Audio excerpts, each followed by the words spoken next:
We're in Deuteronomy today, Deuteronomy 10, 12 through 13. I found online, where you can actually find some things that are worth being online for, I found a website that lists every phobia known to man. Now, some people are scared of things like spiders, snakes, the dark, speaking in public, clowns. I'm not going to name any names, but I know someone very well who's scared of clowns. Those are common phobias. A phobia is when you fear something more than is rational, right? More than you can justify rationally. And we all have those. But when I looked at this list, there are actually some phobias I hadn't heard of, some that were kind of unusual. I just want to give you a few. So paladophobia is actually the fear of bald men. Entherophobia is the fear of your mother-in-law, which maybe that is rational, I don't know. Tyrannophobia is the fear of being tickled by feathers, which is oddly specific. This is the tough one, okay? Y'all give me some patience. Hippopotamonstrossequipedia is the fear of long words. Not making that up. It's actually there. It's on the internet. It has to be true. And yes, in case you're wondering, there is a fear of sermons. So it's called homilophobia. So if right now you would rather be anywhere than here, at least you know what to call your condition. So you're welcome. We're talking about fear in this series. And one of the things we've said over the past 2 weeks is it is not a sin to be afraid. If you're afraid of spiders and a spider crawls across your foot and you scream, it's okay. It's all right. If you're scared of the dark and the lights go out and you start to whimper, you're okay, okay? You're not a lesser Christian. To put it more seriously, if your son or daughter hasn't come home from that event and you think they should be home by now and you feel worried about them, if you know that your company is making cuts and you don't know if you're going to have a job tomorrow, or you've got some medical condition, you're about to visit the doctor, you don't know what he's going to say, and you can't sleep the night before. That doesn't mean you're a lesser Christian, that you have weaker faith. God is not disappointed with you. When the Bible says, fear not, it doesn't mean don't feel fear. We know this because Jesus felt intense fear in the Garden of Gethsemane, yet he did not sin. So what does it mean to fear not? Fear not means don't let fear control you. Don't let fear stop you from experiencing God's goodness or from doing God's will. Jesus was afraid in the garden, but he got up and he went and he did the Father's will. And that's our job. There are some things that we want to do that are scary, that God has called us to do, I should say, that are scary to us. We need to do them anyway. There are times when our lives are stressful, when we're plagued with worry and doubt, and yet we still should exhibit and experience the joy of God, the peace of God, the patience of God. We should show the world who he is. So that's what it means to not let fear rule you. Last week we talked about how to recognize the lies that fear says to us and how to overcome those lies. And today we're going to look at the one kind of fear that we actually need more of in our lives, and that is the fear of God. So we're going to start in Deuteronomy. This is one of the sermons where I'm not going to be in one passage, but several. In Deuteronomy, by the way, as background, is the last words of Moses. Moses has led the people of Israel for over 40 years. He's led them out of slavery to the cusp of the promised land. All they have to do is cross that river, and the invasion begins, and they will win. And they'll be a new nation. And these people have never been a nation before. They've never had their own country. You can imagine what it takes to build a nation, to start laws and to put people into places of authority. So Moses, in his last words, is saying, here are the things you need to do if you want to be successful. And here's what he says. And now, Israel, what does the Lord your God require of you? But to fear the Lord your God, to walk in all his ways, to love him, to serve the Lord your God with all your heart and with all your soul, and to keep the commandments and statutes of the Lord, which I am commanding you today for your good. So Moses says the key to your national success as the people of God, as Israel, is to fear the Lord. Now, I have to confess, I've been in church my whole life. I was a Christian when I was 9. I've been following God with great fervency as best I could since I was 16. And I never really understood the fear of God until I was in middle age. It's something I heard about all the time because it is all through the scriptures. But I never heard a sermon that explained it. I would ask my family about it because here's why this confused me. When I'm afraid of something, I avoid it. My personal phobia is heights. So you will not see me volunteering for skydiving. I'm not jumping out of a plane unless it's on fire. My hobbies are not going to be rock climbing and cliff jumping and bungee jumping and those kinds of things. I don't even like getting up on ladders. If you ever go by our house and you see that the gutters are full, that's why. I don't like getting up on ladders. I don't do it as often as I should. If you notice it, tell my wife, she already knows. So I avoid the things I'm afraid of. You do too. When God says, fear me, does he mean stay away? I'm dangerous. Stay away unless you do something that will spur my anger and I will destroy you. When I was growing up, I would raise this issue. I would talk to my Sunday school teachers, my parents, and they would always say the same thing. They'd say, well, it doesn't mean to be afraid like you're afraid of the dark or heights. It means reverence, which is true. The problem is I didn't understand what reverence was. When they said that, what I heard was just behave yourself in church. Take off your baseball cap. Don't spill your drink. Don't even bring a drink in. I mean, just don't laugh, don't yell, don't punch your brother. And I thought, okay, I can handle that. But then when I'd read the Bible, what I saw was every time someone experienced the physical presence of God, every time someone was in his presence in a physical way and saw him, like Moses, Elijah, Job, Isaiah, Paul, John, you name it, they always ended up trembling in fear and on their face, or they ended up dead. I saw things like Deuteronomy 4:24, the Lord your God is a consuming fire, a jealous God. It became clear to me that fearing the Lord is more than just behaving yourself once a week for an hour. It's a lifestyle that means there's some danger about him. There's some risk there. And at the same time, I knew that God was most perfectly seen when he came to earth in the form of a man named Jesus. That Jesus was God in human flesh. If you want to know who God is, he came close enough to us that we could observe him. We could see the way he lived. We could see that the most sinful people of all were the ones that were most drawn to him, whereas the buttoned-up religious types were repelled by him. We saw that he took time to help people who were hurting. He had deep compassion. We saw that he had courage. We saw that he loved everybody he ran into, and he loved people enough to tell them the hard truth. So how do we reconcile what we see in Jesus with this idea of God as a consuming fire? How do we reconcile the love of God with the holiness of God? How does that relate to the fear of God? The best way I can describe it is this: it's both. So when I was a teenager, my parents took my brother and I on this trip, this long, long car trip through the American West.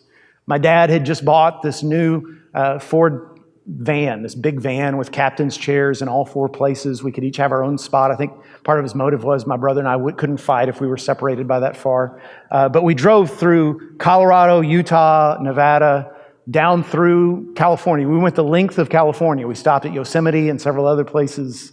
By the time we got to Arizona on our way back to Texas, we were pretty tired. We'd been on the road for a long time. And so we stopped at the Grand Canyon, but we only stopped for about an hour because we were tired. Now, raise your hand if you've ever been to the Grand Canyon. Anybody? Yeah, quite a few of you. Here's what I learned from that 1 hour. I've never been back, but I've always wanted to go back. That's an amazing place to be. That is awesome. Nothing can prepare you for what happens when you walk out of your car and you stand on that deck looking out over that incredible vista.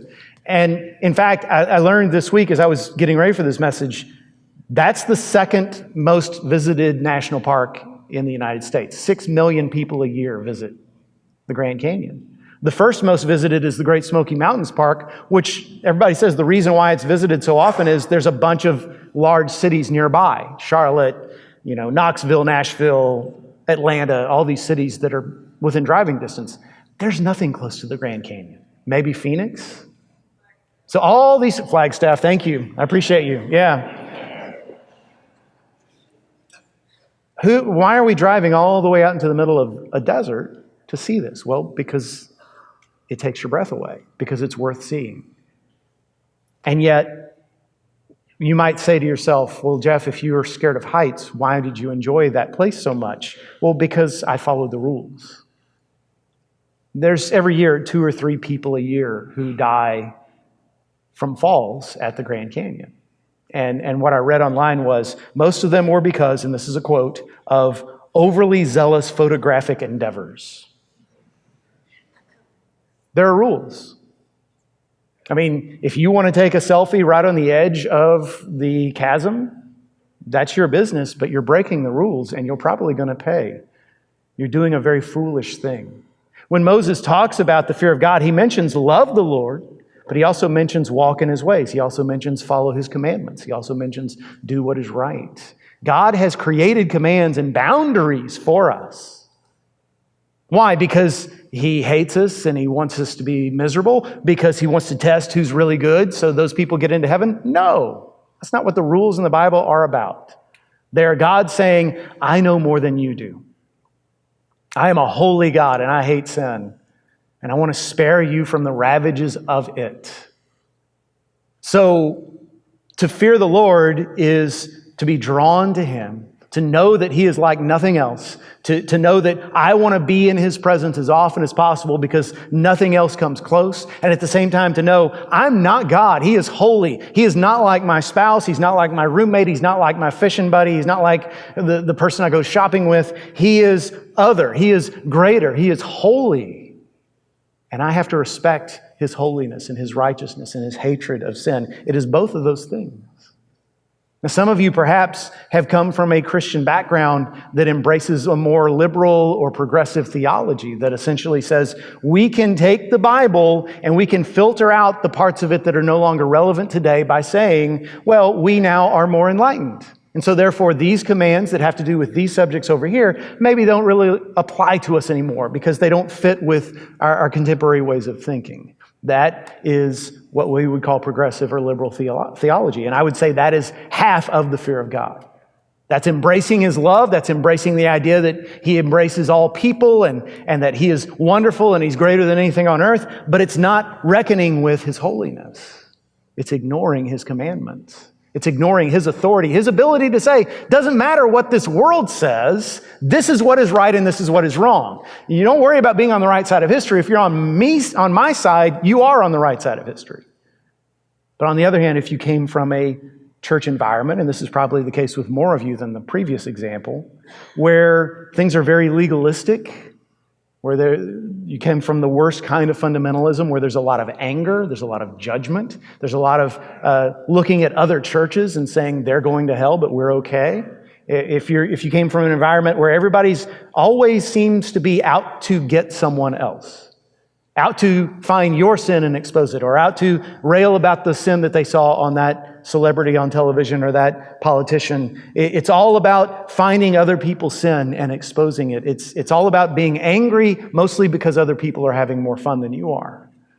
If you came from that kind of an environment, that is, again, half of the fear of the Lord. You respect the holiness of God. You respect his hatred of sin. You just don't respect his love and his grace for all people, even people that you may not like. And you need both.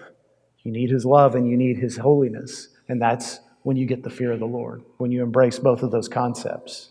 So I've spent half my time just identifying what this means. With the other half, I'm going to tell you 4 reasons why it's important.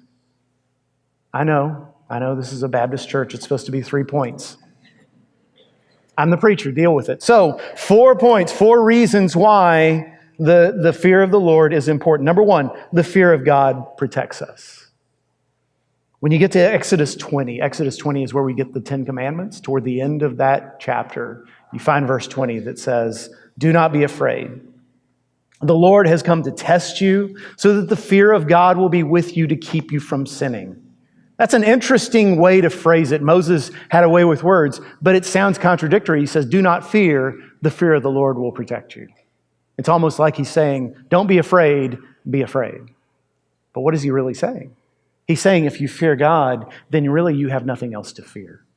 If you fear God, he's going to protect you from a lot of the pitfalls you would otherwise fall into. The fear of God protects us because it keeps us from sinning. How does it do that? Well, I want you to imagine, and some of you this is going to be easy because you are this age, but imagine a teenager gets a driver's license and goes to her parents and says, okay, I'm official, I'm legal. Can I have the keys? I'd like to get together with my friends. We're going to this concert, or we're going to this ball game, or we're going to the park. And mom and dad very hesitantly and ruefully hand over the keys to the family car, and they watch her drive away. Now, even if you're not teenaged, you can probably remember the first time you drove a car on your own. That is a great feeling. That's a feeling like, yesterday I was an idiot, today I'm an adult, right? I just feel like the top of the world. Now imagine this girl is driving down the road. She's excited. She's got the stereo up full blast. She is just so happy to be where she is. And she stops at a stoplight and she looks in her rearview mirror, and who does she see 3 cars behind her but her dad, who has chosen to follow her to her friend's house or wherever they're going. Now, I want to ask you, if you're that girl, just be honest with yourself. Do your driving habits change at that point? Do you suddenly become 10 o'clock and 2 o'clock, whereas before you were this? I mean, do you turn down the stereo? I would. Do you for doggone sure signal every turn and drive within the speed limit? Yes. Why? Why? Because you think that if you break any laws of the road, or for goodness sakes, get in an accident, that your parents are going to cast you out in the outer darkness where there's weeping and gnashing of teeth and you'll have to beg for your food the rest of your life? Of course not. Not if your parents are good. But if you grew up with good parents, and I know some of you perhaps have rocky relationship with your parents, so this is a harder illustration to get. But imagine a home where, even as a teenager, you want to be home. You want to be with your mom and dad. They're fun people. They're good people. You know that they love you. You enjoy being in their presence. But at the same time, they're not your buddies. You mess up, and there's going to be consequences. Dad will take those keys away. And even more than that, though, you really want to know the fear of the Lord? It's that desire that this girl has at that stoplight to say, I want him to be proud of me. I want to get home tonight from this event, and I want to hear my dad say in front of my mom, I followed her all the way, and she drives great. We don't need to worry about a thing. The fear of God is like the relationship a kid has with a good parent, where when you get up to bat at that Little League game, you want to get a hit not just for your team, but you want to make your parents proud. You get up to sing in that church choir special or school event. You want to sing well because they're out there and you want to hear them brag to all their friends. The fear of the Lord protects us because we want to do right because of Him. And so obeying the commands of God and making the right choices are no longer an obligation or a burden. It's a joy for us. Number 2, the fear of God teaches us. Proverbs 1:7. Proverbs, by the way, is the book that compiles all the wisdom. What is wisdom? Wisdom is the ability to make good decisions, to choose right from wrong. At the very beginning, Proverbs 1:7 says, the fear of the Lord is the beginning of wisdom. If you want knowledge, there are all kinds of universities. There are online classes you can take. There's any number of books, seminars. But if you want wisdom, there's only one place to get it. And that is through the fear of the Lord.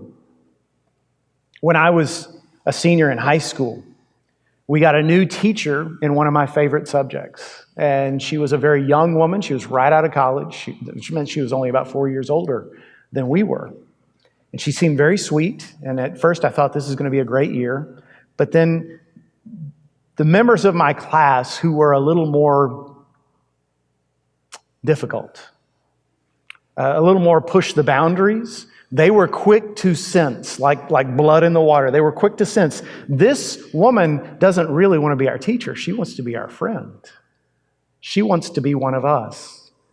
I mean, just to play armchair psychologist, I think she got into teaching because she liked being a teenager and wanted to relive those years. And that went very, very badly. Let me tell you. I learned nothing that year, nothing at all. I mean, I was a pretty good kid. I was a rule keeper. I was a nerd. And yet, by halfway through the year, beginning of the class, we'd say, my friend and I, hey, we're going to go to H&H and get kolaches. And she'd say, okay, see you later. I mean, we did nothing in that class. She had no rules. She actually got fired 2/3 of the way through because she was partying with students. Not me, I'm glad to say, but yeah. There were 2 other teachers I had that year that stand out in my mind. because they were the opposite. They ran their classrooms with an iron fist. Now, don't get me wrong, they liked kids. You probably had one or two teachers in your life that you could tell just didn't like kids anymore. These were teachers who actually liked teenagers and liked their subject. But even the rough kids in class knew you don't push them around. You can only go so far with them. And I learned so much from those two teachers. They got me ready for life. They got me ready for college. I remember in my 20s and 30s when I'd go home to my hometown and I'd run into them, I just felt this sense of warmth for them. I'd go up and say, hey, and we'd chat. And they taught me. Why? Because I had this appropriate level of fear for them. I want to put this in a different way. And I'm not trying to hurt your feelings. I'm not trying to condemn you in any way. But if you're the kind of Christian, I know there are some out there, I hear people say this. If you're the kind of Christian who says, well, I know I should read the Bible, but I just never have gotten into it yet. I'm not much of a reader. I don't have a lot of extra time. That is a sure sign that you lack the fear of God. I'm not saying you're not saved. I'm saying you need to change your heart. Because if you fear the Lord, you're going to want to know who He is. You're going to want to know what He expects of you. That's going to be top of your mind. In the same way, if you were in the military and they said, we have tapped you to be the one in charge of this new weaponry, this new spectacular, extremely deadly weaponry, here's your 800-page manual, you would read that. You wouldn't want to get caught not knowing how to operate this weapon that could protect your fellow soldiers and yourself. In the same way, the Bible is far more than a manual for life. It is God's love letter to us, but it's also how He tells us, here's who I am, here's what I expect you to do. If you fear the Lord, you're going to do what it takes to know those things. You're never going to stop reading it and studying it and getting to know it better. Because the fear of the Lord teaches us. Number three, the fear of God blesses us. Proverbs 15:16 says, better is a little with the fear of the Lord than wealth with great turmoil. That's a remarkable thing to say, not just because of what it says, but because of who says it. Solomon was the one who compiled the Proverbs. Solomon, in case you don't know, was the richest man in the history of Israel. In fact, I'd be willing to bet, if you could quantify this sort of thing, that if you could adjust for inflation, Solomon was probably the richest man who ever lived. He was literally a man who could afford anything he wanted. And yet he says, I know what it's like to have so much money that you don't even know what to do with it, but I would rather live in a shack and have the fear of God than have all things without that. What he's saying is, if you want to be blessed, if you want to live a life that is the good life, then fear God. All those other things will come. All the things you need will come. You'll have all that you need, but you start with the fear of God. The world has its own versions of that, though. The world says, if you want to be happy, there's pleasure, there's achievement, there's fame, there's wealth, there's self-fulfillment. Those are all good things if they come to you, if they're part of the plan God has for you. But on their own, they are counterfeit sources of joy. They can make you happy for a time, but they go away. I want to give you a perfect example of what I'm talking about, the opposite of fearing God and being blessed. Some of you, not most of you, but some of you are old enough to remember the 1960s. Those of you who haven't, you've probably watched documentaries, right? So in the 60s, there was a real inflection point in American culture. A lot of values that people had held for a long, long time suddenly were cast aside. A lot of folks look back on that and they talk about the sexual revolution of the 1960s. This idea that the values, the rules that once bound people and said sex is for marriage between a man and a woman within marriage, period. Well, that suddenly went away. We were told this would usher in a new day of happiness and freedom and a more healthy culture. And I know it's really on brand for me as a Baptist preacher to have this opinion. So I just want you to ask yourself, historically speaking, does it look like today people are happier without those restrictions? Has the divorce rate gone down? Has there been a decrease in the number of sexual assaults? Ladies, do you not have to fear anymore that guys are going to harass you at work because of how you look? Has it resulted in teenagers having less anxiety and less discouragement and depression? Fewer people saying to themselves, if I don't find somebody soon, I'm worth nothing. None of that stuff has gone away. In fact, it's only increased. The fear of God is how we get blessed. The fear of God and submitting to His authority is how we live the good life. Don't let this world lie to you. Number 4, when we fear God, we bless others. And if this was the only reason, it would be reason enough. In 2 Samuel 23, 3-4, King David, the king of Israel, shared this. He said, "The God of Israel spoke, the rock of Israel said to me, when one rules over men in righteousness, when he rules in the fear of God, he is like the light of morning at sunrise on a cloudless morning, like the brightness after rain that brings the grass from the earth." David knew because God told him, all you have to do is fear me, and your rule will be a blessing to everybody under you. Now, if that's true of a king, it's true of you and me in our relationships. Here at First Baptist, we want to be a church that facilitates people to have transforming relationships. We want everybody who you relate to, family and non-family, to be better off because they know you. And those who don't know Christ, they see Christ in you and they want that. And those who do know Christ, they get encouraged in their faith. We want you to be the kind of person. And by the way, if you're a Christian, you can probably think of at least one person who did this for you. That person who invested in you and you became a different person after knowing them. We want you to be that kind of people, that kind of person to others. In your classroom, in your workplace, in your neighborhood, in your family. Wherever God sends you, we want you to be like, when you walk into the room, it's like the sun breaks after a storm. And people go, things are going to be okay. I'm glad she's here. I'm glad he's part of my life. And when you die, if Christ doesn't come back first, and everyone's standing around your casket and talking, what they say is not, sure looks good in there. No. What they say instead is, I'm a better person because I knew him. I don't know what I would be if not for her. That happens when you fear the Lord. It doesn't happen in spite of your best intentions without the fear of God.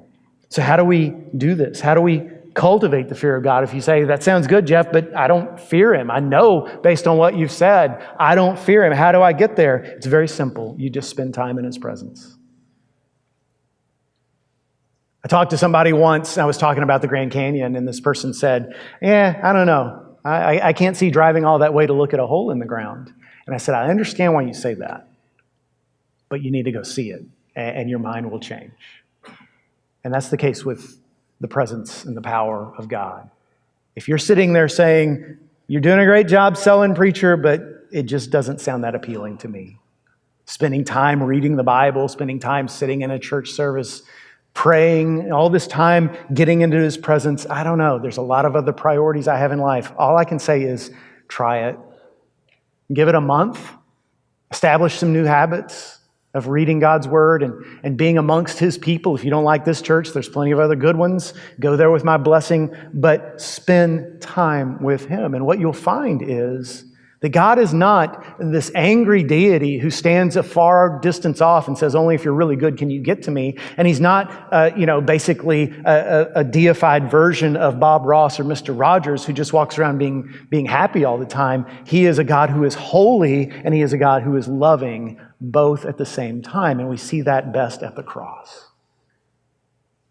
The cross is where we see God most fully. Jesus came into this world not just to work miracles, not just to teach. The cross was his purpose. That's where he was headed from the moment he was incarnated in the womb of Mary. He was headed for that cross. Where we see the love of God, so much love that he would rather die for us than live without us. And we see the holiness of God, that holiness that says, I will destroy all the sin in this world. I hate it with a righteous hatred so you can live in a world that's perfect. We see that love and that holiness come together, where he is just and the justifier of all who believe in the salvation that's found in Christ Jesus. That is how you find the fear of God. You stand at the cross. And the more time you spend there, the more you will experience that fear. So ask yourself, do I have what he's talking about? Am I learning the truth of God's word? Am I protected from my own sinful nature, my own foolishness? Am I blessed? Am I living the kind of life that others wish they had? Am I blessing others? If not, talk to God today and say, Lord, today's the day I want to start moving towards fearing you more.